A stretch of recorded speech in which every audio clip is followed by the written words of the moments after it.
Welcome to my channel Soft Feminine. I was 24 when my life split into two versions of me. One I showed the world and one I only saw when the door was locked. My name is Ethan and on the surface, my life looks painfully normal. I work a quiet desk job at a small design firm, spend most evenings scrolling through my phone, and pretend I'm completely sure of who I am. I've always been the calm one, the dependable one. The son who never caused trouble. The boyfriend who never raised questions.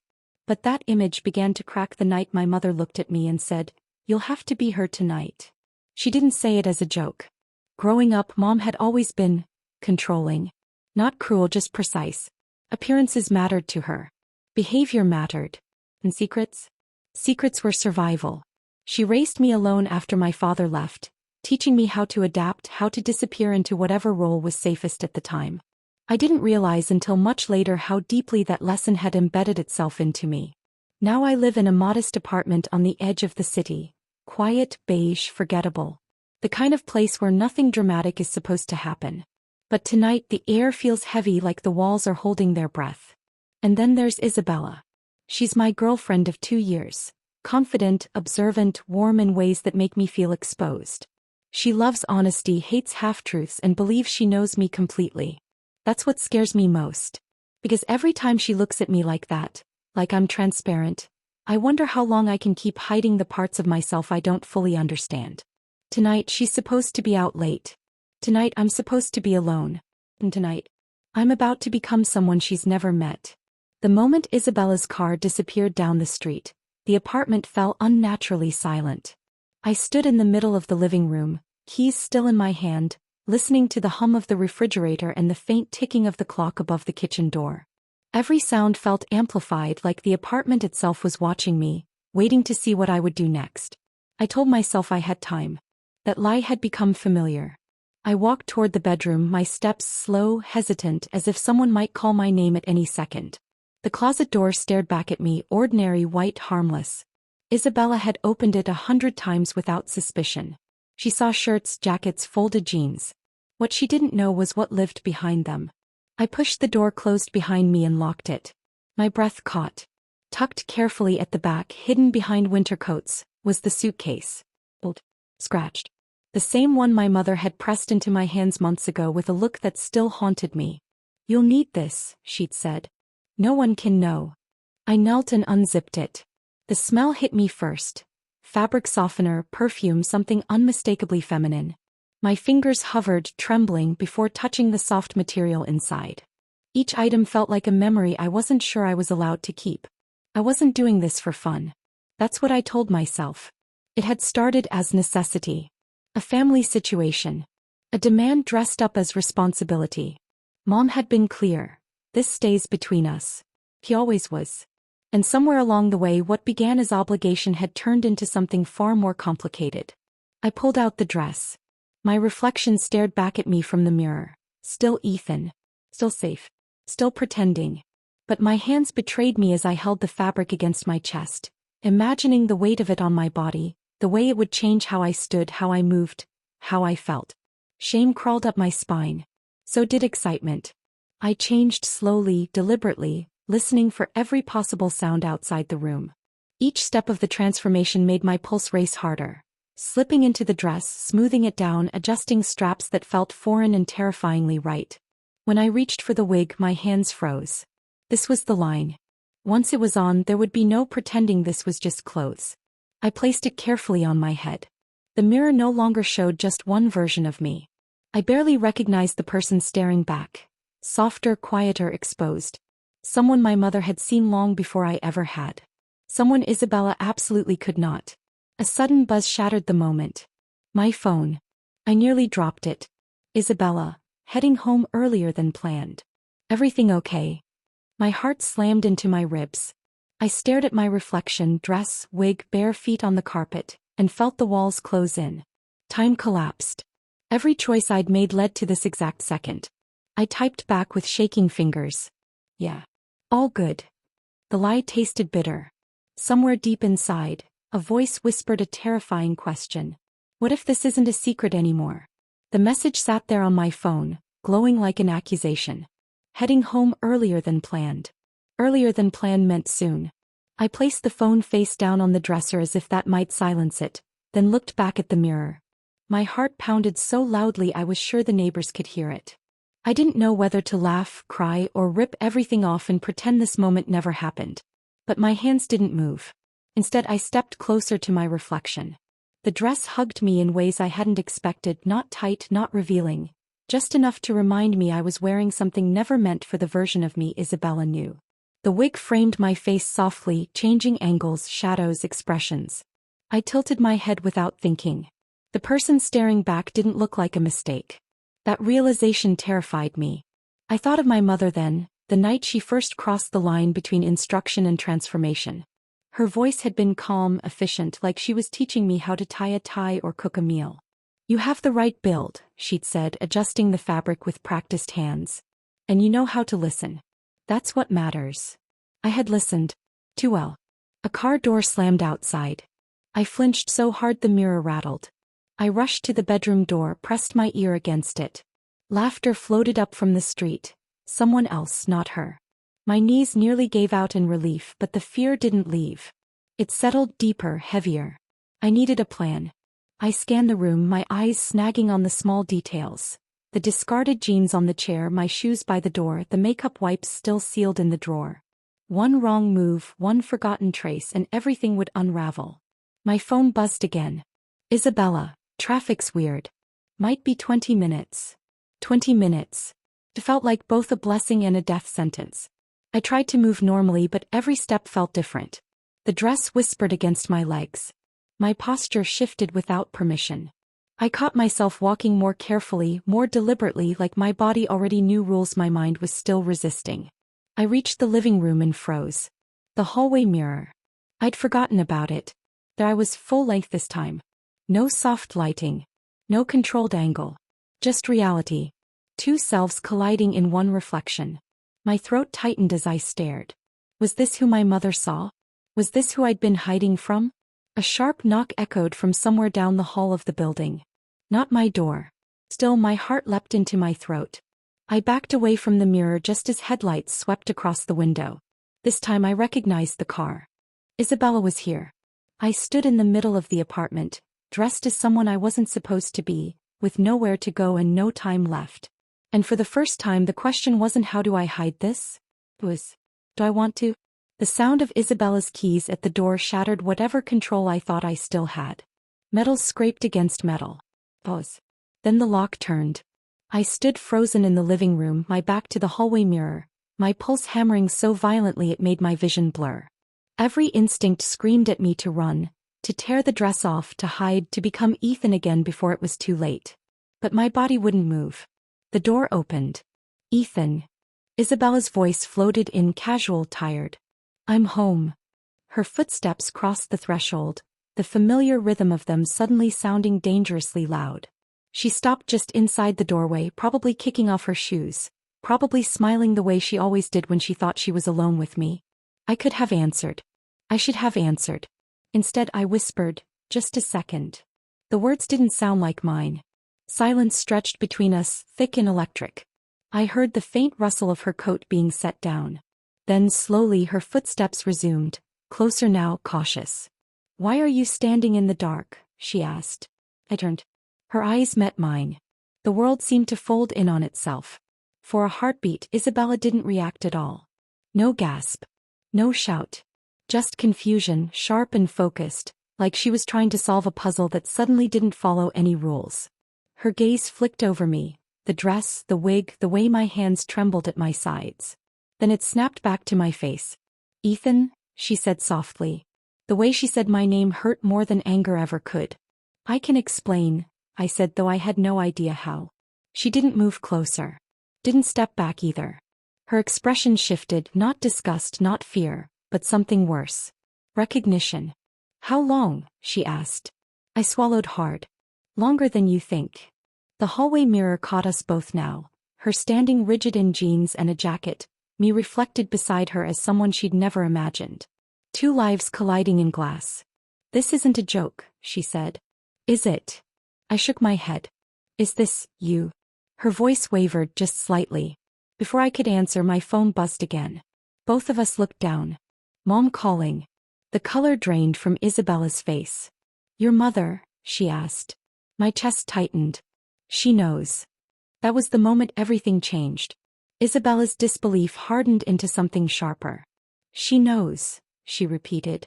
About this? I nodded. The phone kept buzzing relentless. I didn't answer it. I couldn't. Not with Isabella standing there, not with the truth clawing its way out of me. She made me, I said finally. The words felt fragile, dangerous. At first. Isabella's eyes flicked back to the dress, to the wig, to the version of me I hadn't dared name out loud. And now. I opened my mouth. Nothing came out. As I didn't know anymore. The phone buzzed again, then stopped. A notification appeared instead. Mom, don't forget who this is for. Don't ruin everything. Isabella saw it.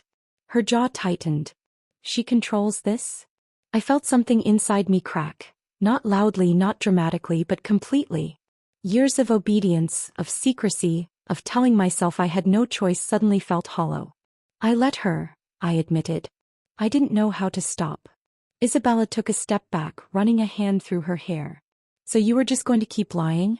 Let me come home to this without warning. I was scared, I said. Of losing you. She laughed once, sharp and humorless. You didn't give me a choice, Ethan. I reached up then, hands shaking, and touched the wig. My fingers slipped. It shifted, crooked now, exposing just enough of the truth beneath. Not Ethan. Not the person in the mirror. Something in between. I caught my reflection again. Messy, vulnerable, real. This isn't just clothes, I said quietly. I don't know what it is yet. But I know I can't pretend it's nothing. The room felt unbearably small. Isabella stared at me for a long moment, emotions battling across her face. Hurt, confusion, something dangerously close to empathy. I need air, she said. She walked toward the door. My heart stopped. Her hand hovered over the handle. I don't know what this means, she said without turning around. For us. For you. The door creaked open. Behind her, my phone buzzed again. Mom, answer me. No. I stood there, half dressed in a truth I could no longer hide, watching the woman I loved step into the hallway. Unsure which choice would destroy me faster. The door didn't slam. That was the worst part. It closed slowly, softly, like Isabella wasn't sure whether she meant to leave at all. The click of the latch echoed through the apartment, final and fragile at the same time. I stood frozen, staring at the empty space where she had been, my chest tight, lungs burning like I'd forgotten how to breathe. She hadn't said goodbye. That felt heavier than anger. My phone buzzed again in my hand, vibrating like it was alive. Mom calling. I let it ring. For the first time in my life, I didn't rush to obey her. Didn't jump to fix what she thought was broken. I looked instead at the mirror, really looked. The wig was still crooked, the dress slightly wrinkled, my hands trembling not with fear alone anymore, but with something sharper. Awareness. This wasn't just something that happened to me. It was something I had stepped into, and stayed in. The phone stopped buzzing. A message appeared. Mom, you don't understand what you're risking. I laughed quietly, a sound that surprised me with how bitter it was. Risking? I had already lost the illusion that my life was simple. I had already watched the woman I loved walk away because I was too afraid to tell the truth. What else was left to protect? I walked to the door and rested my hand against it, feeling the faint vibration of footsteps in the hallway outside. Isabella was still there, or maybe she wasn't. I didn't know. I hadn't chased her. I hadn't called her name. For once, I didn't know which version of me should speak. The safe one. Or the other one, the one my mother had shaped and I had quietly grown into. Behind me, the mirror reflected both possibilities. My phone buzzed one last time. Isabella, I need time. But don't lie to me again. My throat tightened. Time wasn't forgiveness. But it wasn't an ending either. I stood there, dressed in a truth I could no longer deny, caught between a mother who wanted control and a love that demanded honesty. Between two doors. And for the first time I understood something terrifying and freeing all at once. Whatever happened next, I would have to choose. The apartment didn't feel like mine anymore. After Isabella left, the silence changed. It wasn't peaceful, it was accusing. Every object felt out of place, like it belonged to a life that had already ended. Her mug still sat on the counter. Her jacket still hung by the door. Proof that this wasn't a nightmare I could wake up from. I locked the door. Not because I was afraid someone would come in, but because I didn't trust myself not to run after her. I leaned back against the wood and slowly slid down until I was sitting on the floor, the dress pooling around me like evidence. My hands pressed into the fabric, grounding me, reminding me that this was real. I was still dressed. I hadn't changed back. That realization hit harder than I expected. Minutes passed. Maybe hours. I didn't know. Time felt warped, stretched thin by regret and unanswered questions. My phone lay beside me, face up, silent now. No messages. No calls. Then it buzzed. I answered this time. "What did you do?" Her voice snapped before I could speak. I closed my eyes. She saw. A sharp inhale. "I told you to be careful." I said. "I just wasn't invisible." Silence crackled on the line. "You don't get to ruin this," she said finally. "Not now. Not after everything I've arranged. Like I was furniture. Like I was a costume she could put away when it stopped being useful. "I'm not doing it for you anymore," I said. The words came out steadier than I felt. Another pause, longer this time. "You don't know who you are without me," she said quietly. "You never have." That one hurt because part of me feared she was right. After the call ended, I stood and walked to the mirror again. Slowly, carefully. I studied my reflection without flinching this time. The smudged makeup, the tired eyes, the softness I'd once been taught to hide. This wasn't a disguise anymore. It was a question. The knock at the door came suddenly. 3 sharp taps. My heart jumped into my throat. I didn't move. Another knock, gentler this time. "Ethan." Isabella's voice, uncertain. I forgot my keys. I stared at the door. Still dressed. Still exposed. Still standing between who I was and who I might become. My hand rose, hovering inches from the lock. And I realized this wasn't about hiding anymore. It was about whether I was finally ready to be seen. The knock came again. Soft. Patient. I stared at the door, my hand still hovering near the lock, feeling the weight of the moment press down on me. If I opened it like this, nothing would ever go back to the way it was. If I didn't, I already knew what that choice would cost me. I unlocked the door. Isabella stood there, keys in her hand, eyes tired and red like she'd been crying, or trying not to. Her gaze lifted, met mine, and stopped. She didn't look away. For a long second, neither of us spoke. "You're still," she gestured vaguely, then let her hand fall. "You didn't change." "No," I said. My voice shook, but I didn't take it back. I didn't want to lie again. That seemed to land harder than anything else I could have said. She stepped inside slowly, like she was entering unfamiliar territory. The door closed behind her and the apartment felt smaller than ever. Her eyes traced the room, then returned to me, not scanning, not judging, just trying to understand. "Sit," she said gently. I did. She remained standing, arms crossed, not defensively but like she was holding herself together. "I need you to tell me the truth," she said. "All of it. No half answers. No protecting me." I nodded. So I told her. About my mother. About the way control had always been wrapped in concern. About how it started as something I did because I was told to, because it was easier than arguing, easier than saying no. About how I didn't even realize when obligation turned into habit, and habit turned into something that felt like relief. "I don't know exactly what this means yet," I said, my throat tight. "I just know that when I pretend it doesn't exist, I feel like I'm disappearing." Isabella sat down across from me. "I don't see you disappearing," she said quietly. "I see you terrified." That broke something open inside me. Tears blurred my vision, but I didn't wipe them away. "I'm scared you'll see me differently." "I already do," she said. Then after a pause, "But different doesn't automatically mean gone." I looked at her then, really looked at her, and saw fear there too. Not of me, but of the unknown future stretching out between us. Her phone buzzed on the table. She glanced at it and frowned. "Your mother's been calling me." My stomach dropped. "What?" "She wants to clear things up," Isabella said, her voice sharpening. "She wants to explain you." Anger flared, hot, unfamiliar, welcome. "She doesn't get to do that," I said. Isabella studied my face, searching for hesitation. There was none. "Good," she said. "Because if she's part of this problem, she doesn't get to control the solution." The words settled into me, solid and grounding. For the first time, it wasn't just me standing against her influence. It was me choosing. The call came the next morning. Not a text. Not a voicemail. A call, because my mother had always preferred voices. They left less room for misinterpretation, more room for control. I stared at my phone until it stopped ringing. Then it rang again. Isabella watched me from across the kitchen table, hands wrapped around a mug she hadn't touched. "You don't have to answer," she said. "I do," I replied. And for the first time I meant it for me, not for her. I answered. "What exactly do you think you're doing?" my mother demanded, skipping any pretense of warmth. I leaned back in my chair. "Living." A sharp breath. "Don't be dramatic. I learned that from you." Silence stretched thin on the line. I imagined her standing in her immaculate living room, jaw tight, already planning how to steer this back into something she could manage. "You embarrassed me," she said finally. "You involved other people."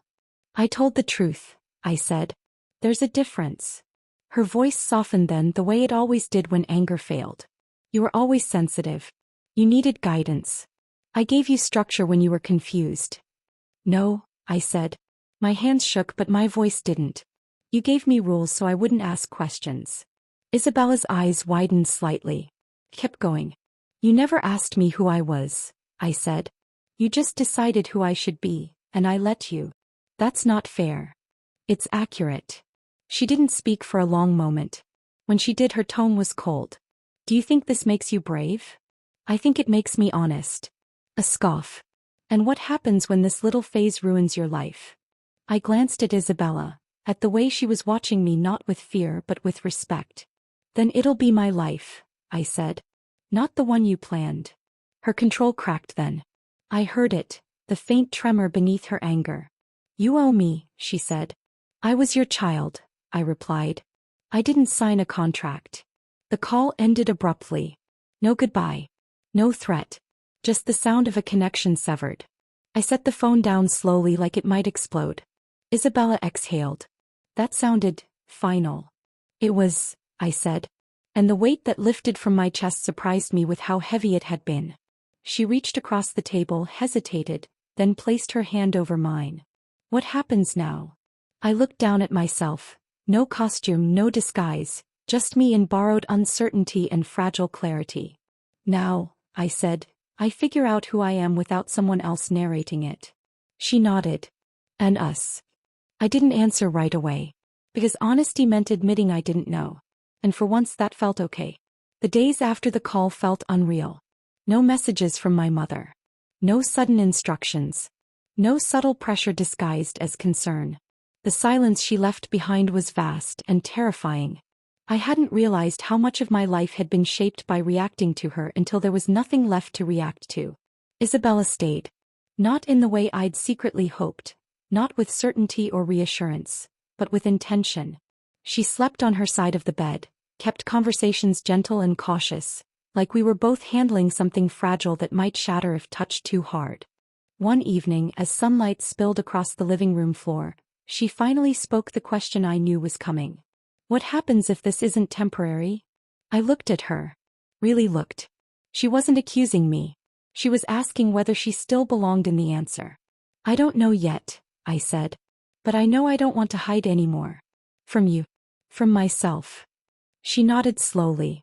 "I can handle change," she said. "I can't handle being shut out." That felt fair. Painfully fair. So I showed her. Not all at once. Not dramatically. Just honesty, piece by piece. I talked about how the transformation made me feel grounded sometimes. More present in my own body. How other days it felt confusing, heavy, like wearing a question instead of an answer. I told her I wasn't chasing a label or an escape. I was chasing clarity. And then came the hardest part. "I don't know what this makes me," I said. She reached for my hand. "You don't have to know today." We sat like that for a long time, fingers intertwined, both aware that staying was a choice we would have to keep making. Not just once but over and over. Later that night, alone in the bedroom, I stood in front of the mirror again. This time there was no rush. No threat of discovery. No voice telling me what I should be. I dressed slowly, intentionally. Not because I was told to, not because I was afraid, but because I wanted to see myself clearly. The reflection didn't feel split anymore. It felt unfinished. And for the first time that didn't scare me. I turned off the light and stepped into bed beside Isabella, carrying uncertainty with me, but also something new. Started with something small. A work email. Team dinner this Friday. Partners encouraged. I stared at the screen longer than necessary, my reflection faintly visible in the dark glass. A month ago I would have replied yes without thinking. Thin. Safe. Predictable. Invisible. Now nothing felt automatic. Isabella noticed the pause. What is it? Work, I said. They want us there. Together. She didn't answer right away. Then carefully, and what does that scare you about? I didn't have to think. Being seen. Not in a dramatic way. Not as a headline or a statement. Just existing in a space where people expected a version of me that no longer fit perfectly. That night I stood in front of the mirror again, fully dressed, calm, deliberate. This time the reflection didn't feel like a secret. It felt like a possibility. At the restaurant the noise hit first. Laughter, clinking glasses, overlapping conversations. My coworkers waved. Smiled. Normal. Too normal. Isabella squeezed my hand under the table. Then it happened. Pause. A glance that lasted half a second too long. A quiet, is that? I felt it like a cold draft down my spine. No one said anything outright. They didn't have to. Curiosity moved faster than words. Eyes flicked. Assumptions shifted. The room didn't turn hostile, but it changed. And for the first time I didn't shrink. I sat straighter. Breathed deeper. Let the moment pass without apologizing for it. Later, in the bathroom, I stared at myself under harsh fluorescent light. No flattering angles. No protection. Just me. My phone buzzed. A message from an unknown number. Should be careful. People talk. I exited the restaurant with Isabella beside me, night air cool against my skin. My heart raced, but not with shame. With resolve. They'll keep talking, Isabella said quietly. I know, I replied. And I looked ahead, not back at the restaurant, not at the people who might be whispering. Let them, I said. Because for the first time, being seen felt less dangerous than disappearing ever again. The sun spilled through the blinds, sharp stripes across the floor, illuminating a space that felt smaller and larger at the same time. My apartment had changed, not physically but in the weight it held. Every corner now carried the echoes of decisions I had made, truths I had spoken, and fears I had refused to hide. Isabella was beside me, quietly sipping her coffee, her presence steady, reassuring. She didn't speak, letting me gather my own thoughts. I didn't rush. This time there was no urgency, no looming threat of exposure, no one controlling the story but me. I looked in the mirror again. The reflection was familiar, yet transformed.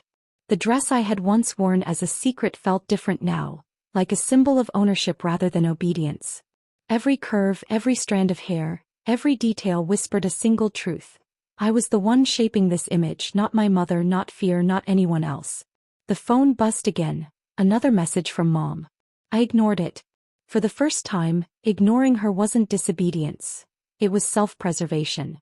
Later that day, Isabel and I walked through the city streets, blending in and standing out at once. People glanced, curious, indifferent, judgmental, but none of that mattered.